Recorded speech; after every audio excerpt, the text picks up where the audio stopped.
बोलो जयकारा बोल मेरे श्री गुरु महाराज की जय। भाग्यशाली गुरुमुखो, एक बार एक जिज्ञासु सूर्य अस्त के बाद पूर्ण महापुरुषों की कुटिया पर पहुंचा।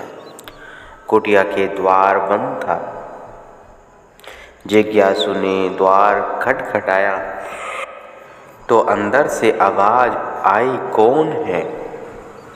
जिज्ञासु ने उत्तर दिया, प्रभु, यही जानने के लिए तो मैं इस समय आपकी शरण में आया हूँ कि मैं वास्तव में कौन हूँ।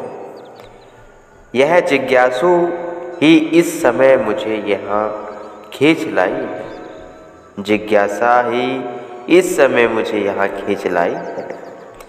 यद्यपि मनुष्य संसार की झिलमिल और माया की मनमोहकता में फंसकर इस प्रश्न पर कभी विचार नहीं करता, न ही इस प्रकार कि उसके अंदर कभी कोई जिज्ञासा उत्पन्न होती है। परंतु वास्तविकता की दृष्टि से यदि देखा जाए तो मनुष्य के अंदर इस प्रकार की जिज्ञासा का होना परम आवश्यक है कि मैं वास्तव में कौन हूँ और इस संसार में आने का मेरा उद्देश्य क्या है। यही सच्ची जिज्ञासा है और यही वास्तविक कार्य है। हे मनुष्य, अपने आप की पहचान करना ही तेरा वास्तविक काम है। दूसरे प्रत्येक कार्य को तू तुच्छ एवं व्यर्थ जान। जिसने जीवन में अपने आप को न जाना कि मैं वास्तव में कौन हूँ, उसने यदि संसार की सभी विद्याएं पढ़ भी ली अथवा दुनिया भर के पदार्थों के विषय में जानकारी प्राप्त कर ली भी, तो इससे क्या हुआ? जब तक उसने इस बात को जानने का प्रयत्न नहीं किया कि मैं वास्तव में कौन हूँ और मेरा वास्तविक स्वरूप क्या है, तब तक उसका सब पढ़ाना व्यर्थ है। हे मनुष्य, सभी विद्याओं का निष्कर्ष यही है और केवल यही है कि तू यह जाने कि मैं कौन हूँ। यही सच्ची जिज्ञासा है। इसी ओर मनुष्य का ध्यान दिलाते हुए और उसे सचेत करते हुए संत कथन करते हैं कि तुझे मालूम है किस वास्ते इस बाग में आया, वो क्या मकसद था जिसके वास्ते सुल्तान ने भिजवाया। कोई दम भी न भूले से इधर कुछ ध्यान फरमाया कि मैं कौन हूँ, कौन जाता हूँ, किधर किस सिफ्त से आया हूँ। हे मनुष्य, क्या तुझे इस बात का पता है कि तू इस संसार रूप बाग में किस लिए आया है और सृष्टि के सम्राट ने तुझे किस उद्देश्य से यहाँ भेजा है? यहाँ आकर तू इस कदर अचेत हो गया कि इस ओर भूलकर भी कभी ध्यान नहीं देता कि वास्तव में मैं कौन हूँ, कहाँ से आया हूँ और मुझे कहाँ जाना है। कहने का तात्पर्य यह है कि प्रत्येक मनुष्य के लिए यह जानना परम आवश्यक है कि वास्तव में मैं कौन हूँ, क्योंकि अपने वास्तविक स्वरूप को जाने बिना, अपने आप की पहचान किए बिना मनुष्य का न तो अपने वास्तविक उद्देश्य की पूर्ति कर सकता है और न ही सुख शांति प्राप्त कर सकता है। मनुष्य दो वस्तुओं के मिलाप से बना है, एक आत्मा, दूसरा शरीर। परमात्मा का अंश होने के नाते आत्मा चैतन्य, अजर, अमर तथा अविनाशी है, जबकि शरीर पांच तत्वों आकाश, वायु, अग्नि, जल और पृथ्वी के सम्मिलित से बना हुआ एक पुतला मात्र है। श्री गुरु अर्जुन देव जी महाराज जी के वचन हैं, मन हरि किया तनु सबु साजिया, पंच तत्व रची ज्योति निवाजिया। परमात्मा ने ही यह तन मन सब रचा है। 5 तत्वों का शरीर रचकर उसमें आत्मिक ज्योति स्थापित की है। 5 तत्वों से विरचित यह शरीर जड़ एवं नाशवान है, जबकि आत्मा चैतन्य अजर अमर तथा अविनाशी है। भगवान श्री कृष्ण चंद्र जी महाराज ने भक्त अर्जुन के प्रति फरमाया है कि अजर अमर नित्य यह जन्म बंधन से परे, मृत्यु इसे आती नहीं मिटने से नाश्वर देह के। श्रीमद् भागवत में कहा है, अर्थात यह आत्मा किसी काल में भी न तो जन्मती है न ही मरती है, क्योंकि यह अजन्मी नित्य सनातन और पुरातन है। शरीर के नष्ट होने पर भी यह नहीं मरती।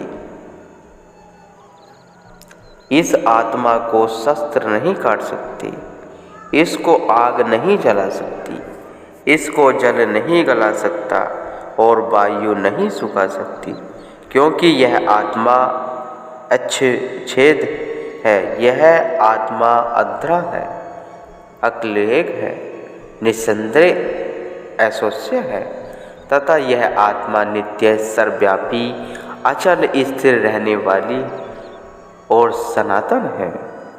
कहने का तात्पर्य यही है कि आत्मा को संसार की कोई भी शक्ति नष्ट करने की सामर्थ्य नहीं रखती, क्योंकि यह अजर अमर अविनाशी है। इसके विपरीत शरीर 5 तत्व से बना है और एक दिन नष्ट हो जाना है। यह किसी तरह भी नष्ट होने से बच नहीं सकता।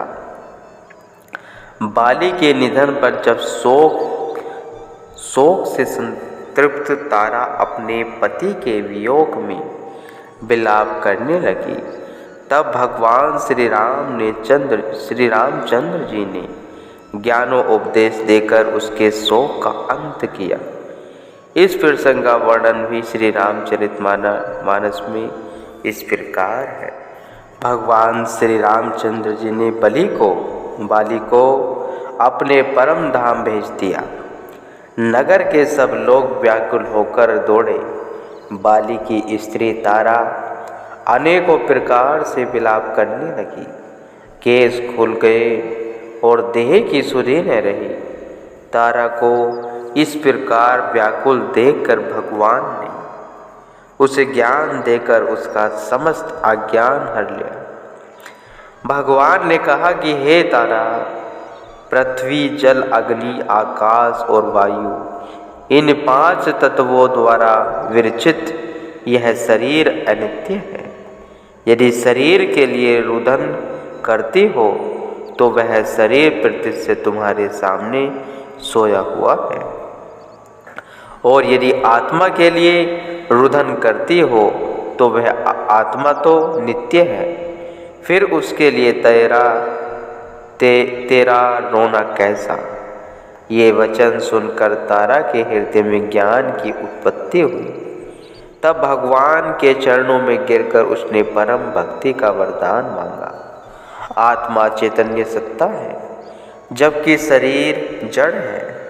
इस चैतन्य सत्ता अथवा आत्मसत्ता के कारण ही शरीर हर प्रकार की क्रियाएं करने में सामर्थ्य होता है।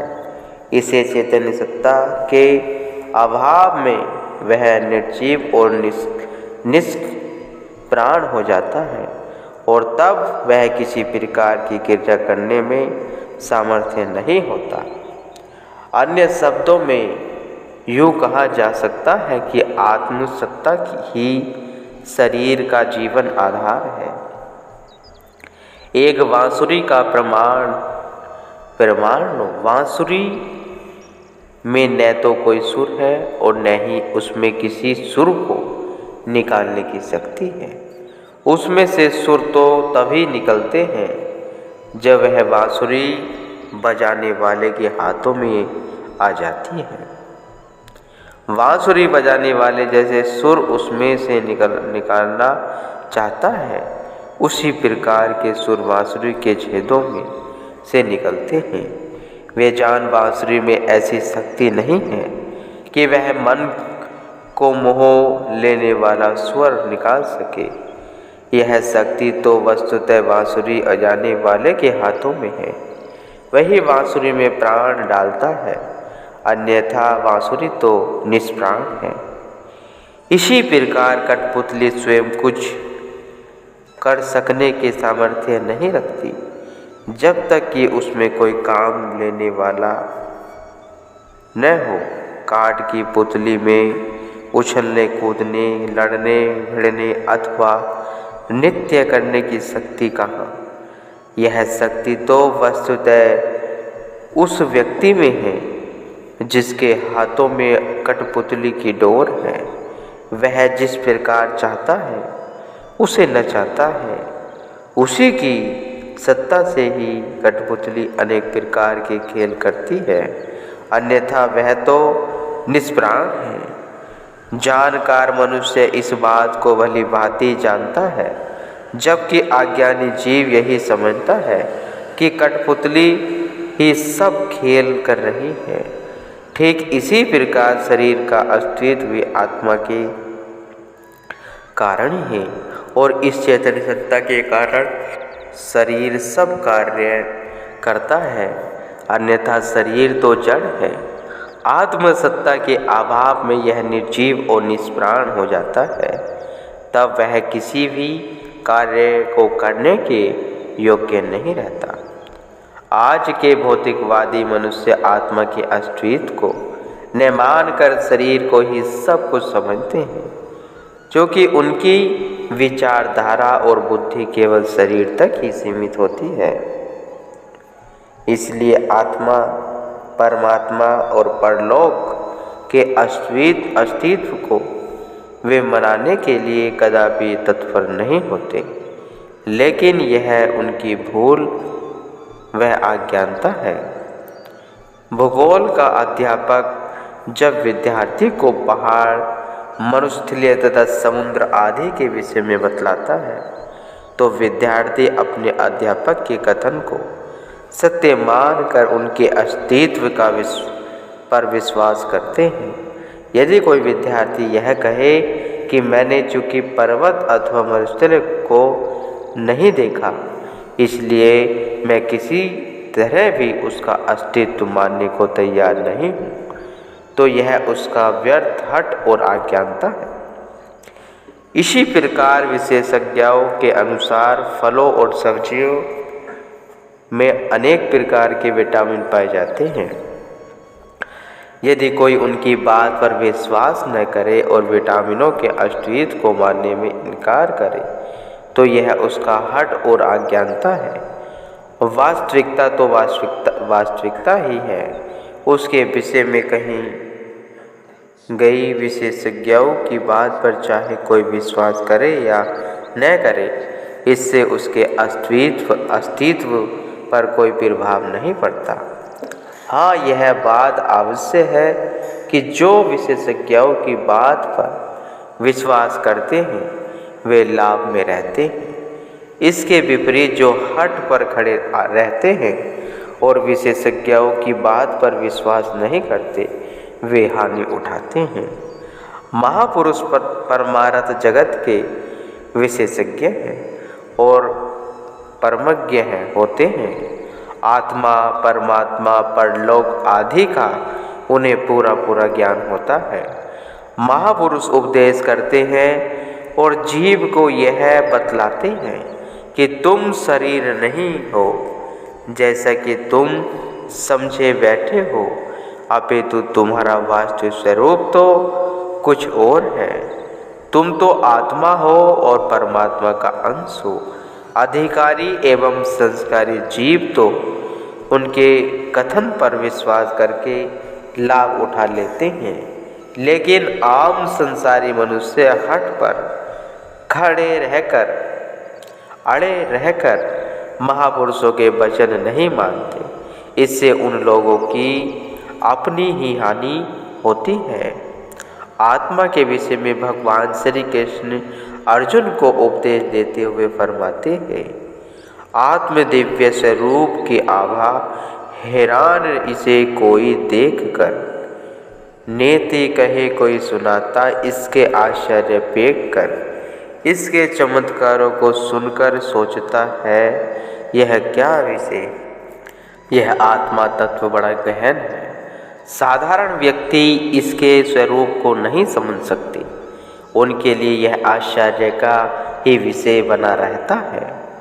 जिस प्रकार मनुष्य संसार के पदार्थों को मन, बुद्धि और इंद्रियों के माध्यम से देख सकता है, स्पर्श कर सकता है, विचार कर सकता है और उनकी अनुभूति कर सकता है, आत्मा को उसी प्रकार देखना अथवा उसकी अनुभूति करना असंभव है, क्योंकि आत्मा अलौकिक है, सूक्ष्म से भी सूक्ष्म है और वह मन, बुद्धि तथा इंद्रियों से बहुत परे है। शरीर से परे इंद्रियां हैं, इंद्रियों से परे तू मन को जान, मन से है परे बुद्धि अर्जुन, बुद्धि से परे आत्मा को मान। इंद्रियों को स्थूल शरीर से परे अर्थात सूक्ष्म कहते हैं। इन इंद्रियों से परे मन है, मन से भी परे बुद्धि है और जो बुद्धि से भी अत्यंत परे है वह आत्मा। तात्पर्य यही है कि आत्मा अति सूक्ष्म और मन बुद्धि की पहुँच से बहुत परे है, अतः प्रत्येक व्यक्ति उसे नहीं जान सकता। केवल ब्रह्मनिष्ठा महापुरुष ही जो कि आत्म सत्कार तथा ब्रह्म सत्कार कर चुके होते हैं, आत्मा परमात्मा के अलौकिक रूप को भली भांति जानते और उनका वर्णन कर सकते हैं। कुछ लोग यह तर्क देते हैं कि शरीर की सब चेष्टाएं मस्तिष्क द्वारा होती है, अर्थात मस्तिष्क ही शरीर की समस्त क्रियाओं का चेतना स्रोत है। किंतु प्रश्न उत्पन्न होता है कि दुर्घटना आदि में मनुष्य के अचेत हो जाने पर अथवा सर्जरी में चिकित्सक द्वारा अचेत कर दिए जाने पर जब मनुष्य का मस्तिष्क भी चेतना शून्य हो जाता है, तब शरीर के आंतरिक अंग, हृदय, फेफड़े, गुर्दे आदि किस शक्ति के आधार पर कार्यस्थ रहते हैं? वह शक्ति वस्तुतः आत्मा ही है। 65 साल के चिकित्सक डॉक्टर हार्वे का कथन है कि मैं अपने जीवन के अनुभव द्वारा इस निष्कर्ष पर पहुंचा हूँ कि मनुष्य के अंदर अवश्य कोई ऐसा तत्व विद्वान है जो उसकी संपूर्ण चेतना शक्ति का स्रोत है और जिसे वैज्ञानिक अभी तक खोज पाने में सफल नहीं हुए। कदाचित वह वही तत्व है जिसे महापुरुष तथा धर्म ग्रंथ आत्मा के नाम से पुकारते हैं। यथार्थ यह चेतन सत्ता अथवा आत्मा ही जो कि ईश्वर का अंश है और अजर, अमर, अविनाशी है। मनुष्य का वास्तविक स्वरूप जब तक यह आत्म तत्व अथवा चेतन सत्ता पंच भौतिक शरीर के अंदर विद्वान रहती है, तब तक अंग भंग होने पर भी शरीर का कार्य करता रहता है। किंतु जो ही वह आत्म सत्ता शरीर से उड़ान भर जाती है, तब शरीर सर्वज्ञ संपन्न होते हुए भी निर्जीव और क्रियाहीन हो जाता है। गुरुमुख हो।